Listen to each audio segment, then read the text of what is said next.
Captain America. You wearing a Captain America shirt? I am. You are. You're incredibly fit. You are so ready to go. I want to compare abs with you. There it is. Look at that thing. How's there that you compared to go. you? That's like an 8-pack. Right? Yikes. Yeah, gave you a run for your money right there. Looking good.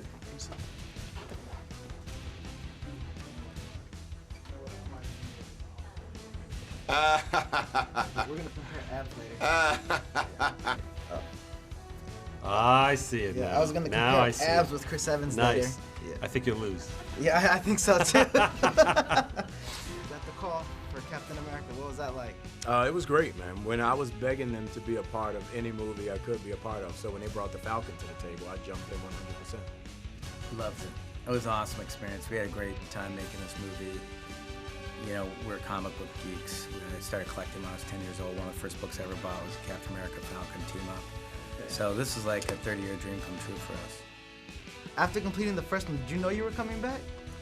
No, I didn't. I didn't. I was hoping, but ultimately, no.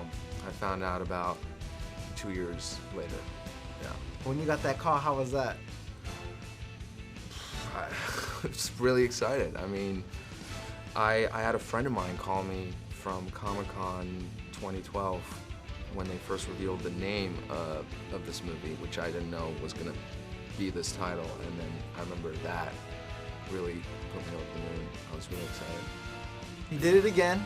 Do you ever feel a huge pressure coming into these movies? Always. Always? Absolutely. What's the biggest pressure you feel though? Like, well, meeting our own expectations and exceeding the audience's expectations. well, you definitely exceeded. Oh, that's awesome. Definitely. Thank you. You always got this amazing cast. Is there ever anything difficult with them being so amazing?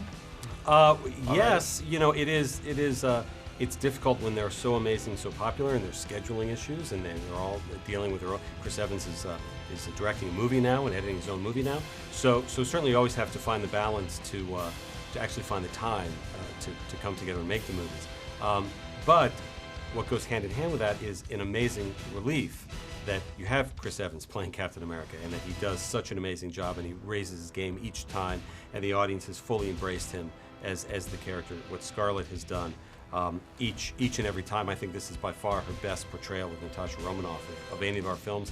She starts in 3 weeks on the next Avengers film. Nick Fury, Sam Jackson, you know, now 6 movies in, maybe we are. And this again is more Nick Fury than has been in any of our other films, and really elevating this game. So it becomes a pleasure to have these actors, you know, come and visit our sandbox a few times a year and just make it better and better. I was hanging out with Chris Hemsworth the other day at a con, and he said when you guys all were getting together that you sent out a mass text to everybody saying let's go to this bar, Avengers Assemble, and that you really think you're an Avenger. Is this all true? Well, I certainly was trying to, you know, promote a certain type of environment on the set that was, a team mentality. You know, where we're going to be doing a bunch of these movies, let's all go out and get drunk. That was what I was trying to promote. But it's such a great group of people, and we have such a good time together. A lot of people always looked forward to you at the end of the end credit scenes, and I feel like you're like almost, it's getting to another level. Are you hurt by that you're not there no more? Or? No, it's okay. Yeah, everything's good. You had a playlist of Marvin Gaye, so what's your playlist like personally?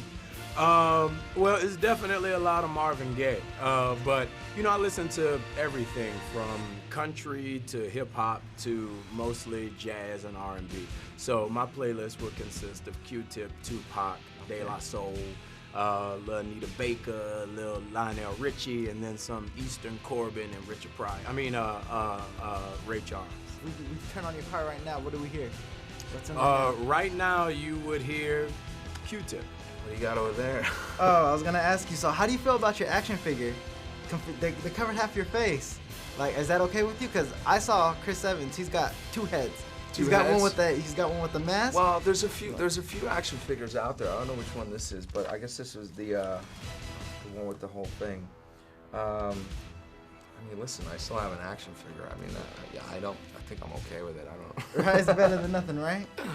How sad were you that you didn't work with Agent Coulson or Clark Gregg? I see Clark all the time. I'm okay. But you didn't have him in the movie with you this time. He wasn't your right hand. You had Maria Hill. Oh, I like Maria Hill. You know, we have a brand new relationship. It's a trusting one now. Okay. Well, do you mind taking a viewer question for us? I have a choice. Well, Go ahead. Hi, I'm Ted from Menlo Park. I was wondering, so you're the director of S.H.I.E.L.D.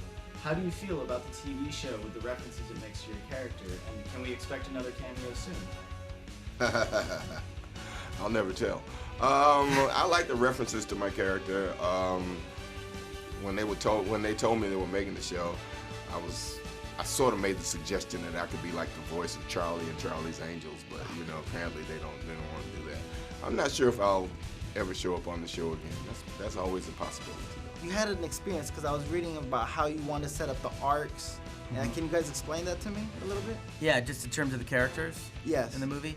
I mean, you know, for us, you know, you're inheriting characters, and then it's your job to move them forward a little bit, and then hand them off to somebody else who's going to inherit them. So you want to do the best job you can with those characters, give them as much shape as you possibly can. We're lucky because we got to bring Captain America into the modern world in a way that, you know, Joss didn't have time to in Avengers. He's got a lot of characters he's dealing with, and Cap was, you know, freshly in the modern world at that point. Now we're dealing with him a year or two after that movie, and he's absorbed things, and so he's in a different place. And putting him together with Black Widow was huge for us because we felt like they're opposites, and they would make an interesting odd couple. He's so steadfast and honest, and she's facile with the truth, and a spy and covert, and you know, putting them together would create some fireworks. What's it like being in that $1 billion club on a multiple franchise level? You know, I don't think about it too much, frankly, but it's nice when people point it out. It is, you know, really? Oh yeah, that's right, 2 of them. It feels gratifying because it means that what we think would be cool to see in a movie, the audience is agreeing with, and that means a lot to us. Is it difficult trying to incorporate other movies and the TV show? Like, was that hard for you guys, or do you guys just this is your movie, this is what you guys are doing? This was our movie. This is what we were doing. We left Community to work on this film, and you know, we were exclusively focused on this for the 2 years we were working on it. Yeah, I saw your little cameo of your boy in the movie. Yeah. Not spoil anything. Yeah. So was that Right. you guys bringing them in, or how was that? Absolutely. Look, we you know, you can tell from Arrested Development and Community, we love Easter eggs. We love hiding things for the audience. There's a lot of little Easter eggs in this movie, whether it be cameos or, you know, maybe check out the book titles in Cap's apartment. You know, there are things in this film that I think fans will really enjoy. You take part in almost every Marvel movie leading up to the Avengers. Do you have a favorite one you worked on? Because each one you're building more of a base of what you do. Oh, really? Favorite one I worked on? I guess it would have to be this one. I mean, it's such a great story, and you know, there's so many things going on, and you know, it not only has this great action kind of tone to it, it has a really, really mysterious tone also. So it feels more like a complete story than just, you know, a showcase of different, you know, superhero skills. So you wear 3 suits, like in each of the Captain Americas. Do you have a favorite? I do. I like this one, the stealth suit, the one on the poster. It's the dark navy blue one. It's just kind of, not only is it the most comfortable, I think it kind of looks the coolest. So I have a viewer question, if you don't mind. Shoot. Hi, Chris. So when you suit up in the Captain America outfit, what are you wearing underneath? Is it Under Armour or are you going commando? No, it's Under Armour. Under Armour has a really good deal with Marvel. You're literally head to toe in Under Armour. They're fantastic, and it really does help. You'd be surprised. You see some of those Under Armour ads where it's like, it's cooling, and yeah, what is this? It really does work. If you ever don't wear it, you're usually 10 degrees on. You've seen the comic Falcon. Was there any difference with the style that you had for this movie compared to the comics? Well, this Falcon evolved into 3 different incarnations throughout the course of its comic book life. So this is the latter incarnation when he became a military expert, as opposed to the early incarnation when he was a traveling salesman from California to New York. When is it that you realize, like, you're maneuvering? How did you know what you were doing? Because I feel like you never had any calls. You just jump and fly.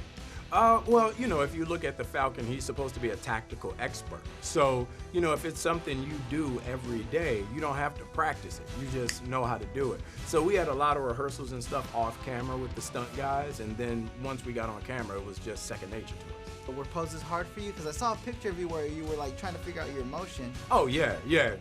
They definitely didn't use the first take of every shot at all. Because, you know, you show up on set and they're like, all right, we need you to jump backwards off this platform while shooting over your feet at a helicopter. Roll sound. I don't know about you, but I've never done that in my life. So that was something I had to, you know, figure out on the fly. The heights were definitely not a problem for you? No, I was ready. I wanted to do everything. But I have, honestly, one of the best stunt men in the business. And I use him on every movie I do. So every time it called for something ridiculous, I would literally tap him in and just let him make me look good. You're a fairly clean-cut man. You were in the first one, and now you're rugged. You got the hair. How do you feel? How do I feel? Yeah, how do you feel about that? Because I'm growing the beard out right now, and I've got the long hair. Because I used to look like that. Really? Yeah. Oh, you're going it I was out. clean cut. I had the short hair.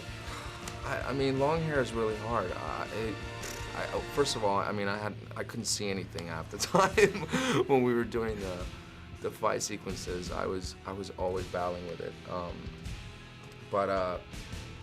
I don't know. It was a chance to look different. You know, I mean, I feel like I always look like this. So, whenever you have a good reason that you wanna change it up a little bit, you should. No chance of keeping the long hair after the movie.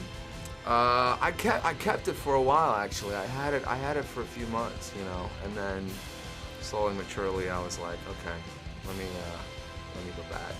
What are family get-togethers like? Do you have everybody asking you for information, like what's going on in the movie? And 'cause I understand it's so secretive. It's got to be hard. Yeah, it's hard. You're right. But yeah, I mean, that's the thing of when you're making a Marvel movie is like everybody wants to know what's happening because there's such favorites. So it's tough. I mean, it was really tough for us early on because you have to get used to like how do you talk about the movie without talking about the movie?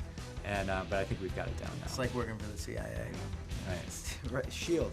So, yeah, right. Was there any huge disagreements, like on how you want to do something within each other in the movie? No, I mean, not that I can think of. We sort of have a process where we just have a nonstop dialogue between ourselves and we kind of sort through everything that way. And we've been doing it so long now, we've got it down, you know. I mean, we always have disagreements, but it's almost like it's part of the process where we sort of, it's kind of like devil's advocacy. Somebody takes one side, somebody takes the other. That's how we explore ideas.